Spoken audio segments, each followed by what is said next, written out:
lampahing tata cara panggih lir kadya cantuka munya jroning waring.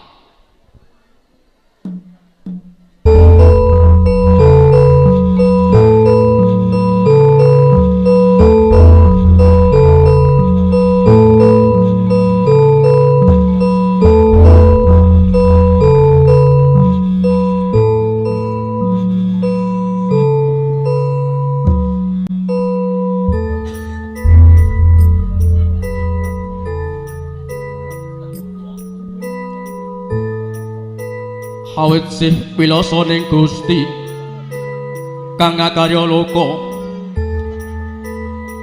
kados sampun dumugi wahyaning mangsa kala dumawaing kodrat saking kuwasaning Gusti duniki tumurining wahyu jodho ya wahyuning palakrama.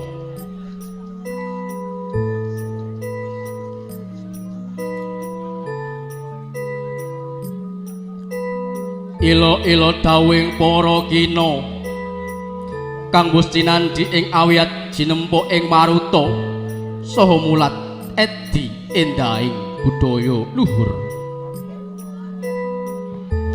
Marasudi maradawa budaya tulus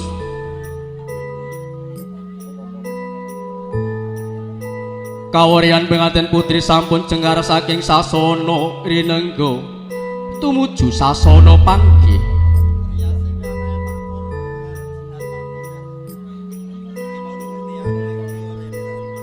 Swaraning gangsa munya hangrangin kadya apa puji pring penganten.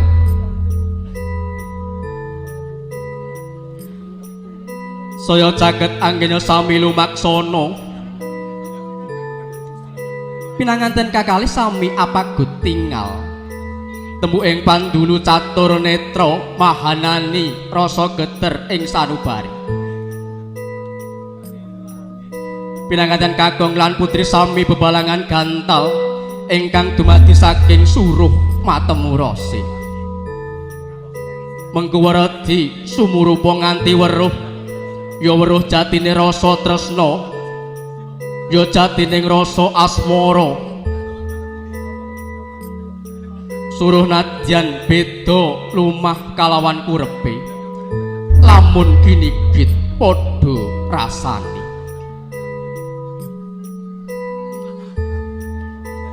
Tumuli ajawat asta sinaratan puji donga dening Ibu Pangrengga Busana mugi anggenya lumebet wonten madyaning bebrayan agung tansah panggih bagya mulya.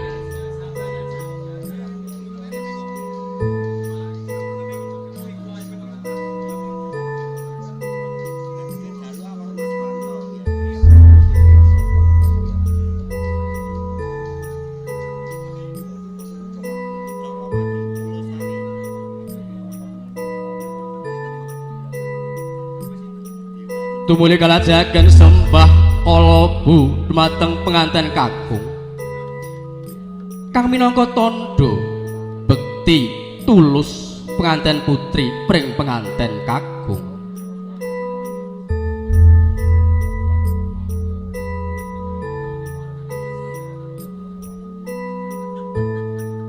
Tumuli kalajaken tata cara pidak antiga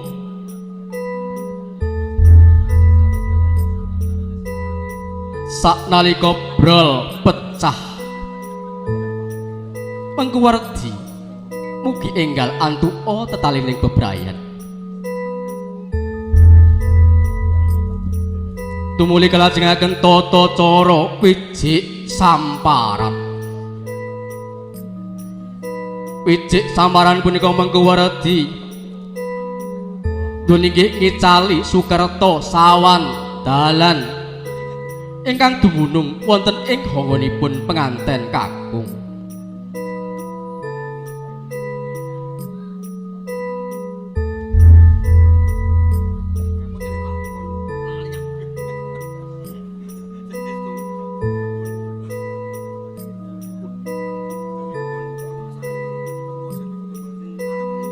siniram saking Bokara Kencana sinagling sinebaran puspa triwarna sekar mawar sekar melati mewah sekar kandil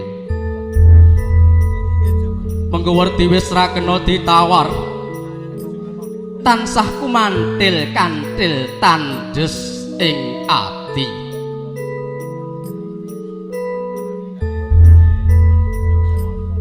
tumuli kalajengaken tata cara junjung derajat bilih wonten ing ari kalenggahan enjang punika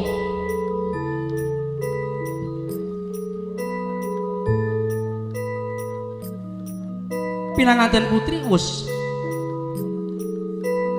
kagarawa dumateng penganten kakung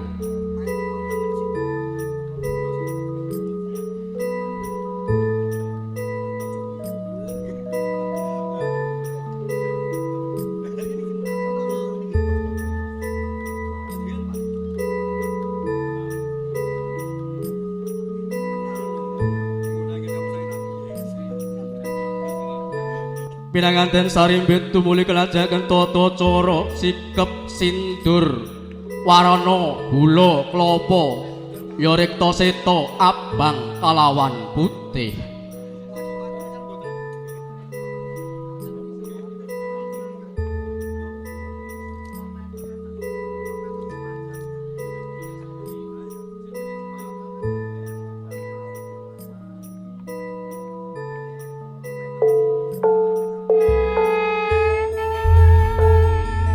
lampahing bebrayan pinanganten sarimbit katuntun dening Rama kang ibu tansah anjurung pandonga nut pangantikaning Ki Acara Dewantara ing ngarasa Sungtulaja ing madya mangun karasa tuturi handayan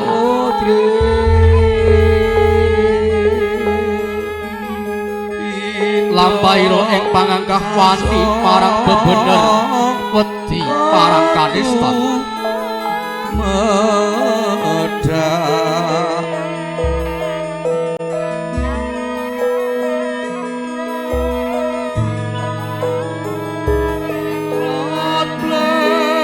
kanthi nyuwun dhumateng para tamu sedaya ugi anggenya mangun bale wismu anyar tansah panggih bagya mulya sembada kang sinedya jumbuh kang dinayu basuki kang kaesti ingkang satemasaken hanggayuh rokmi bebrayan ingkang sakinah mawaddah warahmah bidunya wal akhirah ya ye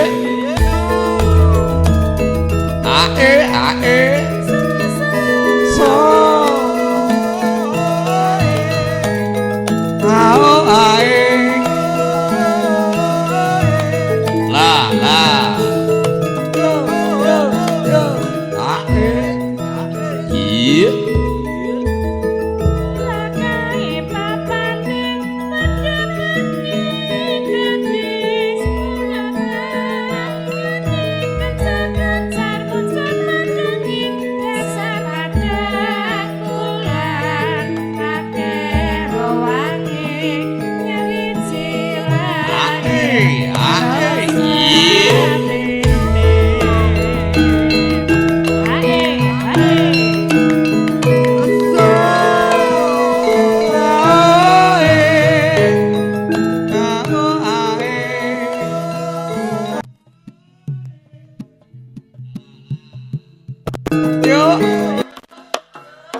Tulus Raharjo.